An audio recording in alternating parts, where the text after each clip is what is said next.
Okay, today is January 23rd, and we are continuing right along with Module 3, Lesson 13. And today, as you can see, we're going to use fraction benchmark numbers. What's a benchmark number? What does it mean for something to be a benchmark number? That means a number in your head that you know how big something is. For example, for whole numbers, we use 10 or 20 or 30 or 15 or 100. These nice round numbers as benchmark numbers, right? What do you think could be some fraction benchmark numbers? Like what's a common fraction that like we come across a lot? Yes? 1/2. That's a perfect benchmark number. What else could be a benchmark number? Show it. 1/4 or 1/3. We could also use 0 and 1 as benchmark numbers too. And today we're going to use these benchmark numbers to assess how reasonable, or to think about, is my answer reasonable when I'm adding and subtracting? Okay.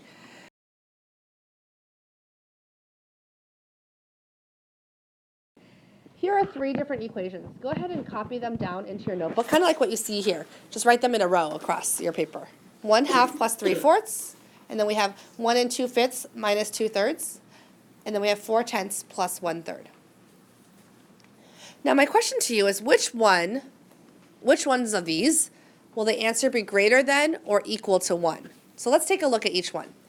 In this first equation we have 1/2. Okay. What would I have to add to 1/2 to make it exactly equal to 1? 1/2. What do we know about 3/4? It's greater than 1/2. So if we add something that's greater than 1/2 to 1/2, the answer will be greater than or equal to 1. Okay? Yeah, it'll be greater than. Yeah, exactly. So we can circle that one. Do you see, did we actually do any math? We just logically use what we know about benchmark numbers, the benchmark number of 1/2, to decide that, oh yeah, obviously it'll be greater than 1. What about the next one? We start with 1 2/5. What would I have to subtract from 1 2/5 to make it exactly equal to 1? 2/5. Now what do we know about 2/3 compared to 2/5? It's greater than 1. It's greater, right? 2/3 is more than 2/5. So if I'm taking away something more than 2/5, will this answer be more or less than 1? So will it be greater than or equal to 1? No. Again, did we solve any math? We just logically use what we know about benchmark numbers and how big things are. So should we circle that one? Allie, why should we not circle the second equation? 1 2/5 minus 2/3. Is that going to be equal to, less than, or greater than 1? Less And we're circling the ones that will be greater than or equal to 1. So let's not circle that one. Okay, let's take a look at the next one. 4/10 plus 1/3. What do we know about 4/10? It's less than 1/2, right? Okay, so we can write, and this is the way we show our thinking, because you can't just get lucky. You have to show your thinking like this. Oops.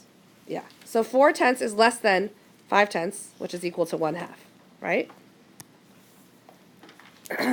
What do we know about 1/3? than 1/2. Okay, so let's write 1/3 is less than 1/2. So here we have two add-ins that are each less than 1/2. If I have something less than 1/2 and I add it to something less than 1/2, the answer is going to be less than 1, right? It'll be less than 1. So we cannot circle it. That sum will not be greater than or equal to 1. Does that make sense? And we show our thinking by writing these inequalities using benchmark numbers that we know. Okay? Good. Here we have 3 brand new equations. 4/10 plus 2/9, 1 4/7 minus 9/10, and 4/5 minus 1/8. This time, though, we're trying to circle the ones that will be greater than or equal to 1/2. Okay? So I've changed the benchmark number. Okay, let's look at the first one. We have 4/10 plus 2/9. What do we know about 4/10? Less than 1/2. But how close is it to 1/2? What do I have to add to it?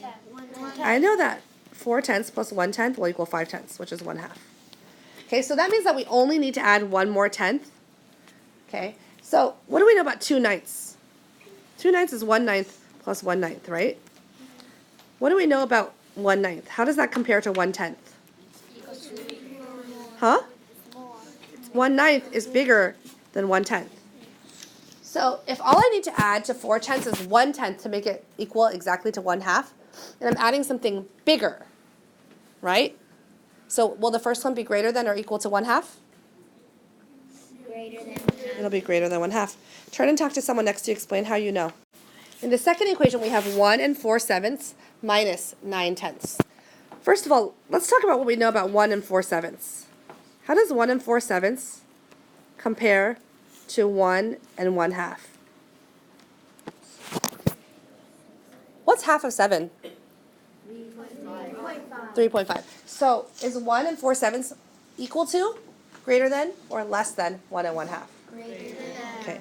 So we're starting with something greater with more value than 1 and 1/2.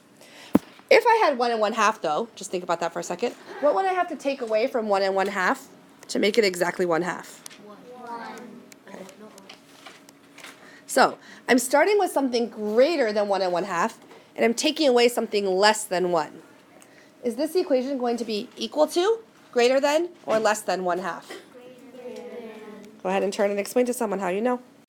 So let's talk about it. 4/5 is pretty close to 1, right? Because 4/5 plus 1/5 is going to equal to 1. Okay, what do we know about 1/8? Smaller than 1/2. It's smaller than a half, yeah. So So it's smaller than a fifth, isn't it? 1/8 is less than 1/5, right? But we're trying to get to 1/2. We're trying to compare it to see how it compares to 1/2, not 1. But by the way, will this answer be greater than or less than 1? Less. Definitely less. We're starting with something less than 1, and we're taking away more. So it's going to be less than 1. But let's figure out, is it enough to get to 1/2? What would I have to take away from, like, something minus 1/8 would equal 1/2? What would the answer to that question be? 5/8. Right? Because 5/8 minus 1/8 will equal 4/8, which is 1/2. So let's compare our starting term of 4/5 to 5/8. How does 4/5 compare to 5/8? Well, 4/5 is only 1/5 away from 1. How far away is 5/8 compared to 1?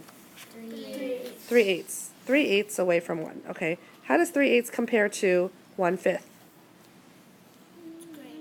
It's greater. So which one's farther away from 1? 4/5 or 5/8? So that means 4/5 is greater than 5/8. Do you guys see that? So if I'm starting with something that's bigger than 5/8, how will this answer be greater than or equal to or less than 1/2? Talk to your neighbor. Figure it out. For these problems, you can see that we have two different equations, and in the middle there's a blank space. You have to figure out if you're going to use greater than, less than, or equal to compare them. But you're not going to solve them. You're not finding the answers. You're just going to use logic and explain using writing how you know. Okay? So here is what I mean. We can see that on one side we have 2 1/3 plus 3 1/5, and we have to compare that to 6 plus 7/8. So we know that 6 plus 7/8 is 6 7/8, right? That's solving. We're not actually going to solve it, but I just want you guys to see that. Okay? Now let's think to ourselves. We have 2 plus 3. What does that equal? 5. Okay. How does that compare to 6 and 7/8 so far? Less. 6 and 7/8 is really close to what? 7. Thank you. It's really close to 7. Now I have 1/3 plus 1/5. If my whole number parts are 5, how far away is that from 7? 2. Is 1/3 and 1/5 going to get me close to 7? So which side is bigger? 6 and 7/8. So what symbol do we use? We say 2 1/3 plus 3 1/5 is less than. And using your own words, write down how you know. We have 4 9/10 minus 1 1/8. 4 9/10 is pretty close to what number? Everyone? 5. 1 1/8 is pretty close to what number? 1. It's pretty much 1, huh? Okay. Now, well, we don't always solve these problems just by rounding to the nearest whole number. Okay? We could use what we know about benchmarks to help us too. But let's just try that first. Now, 2 1/2, that's 2 1/2.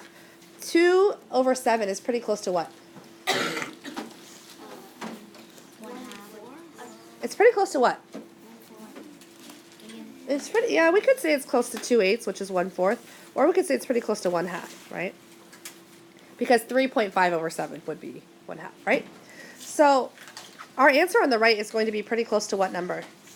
If I have 2 1/2 plus 1/4 or plus 1/2, what would it be? 3. It's pretty close to 3. And our answer on the right would be, or on the left would be pretty close to. 4. So we can decide, we can compare and say that 4 9/10 minus 1/8 is probably greater than. Again, use words to explain how you know without actually solving the equations.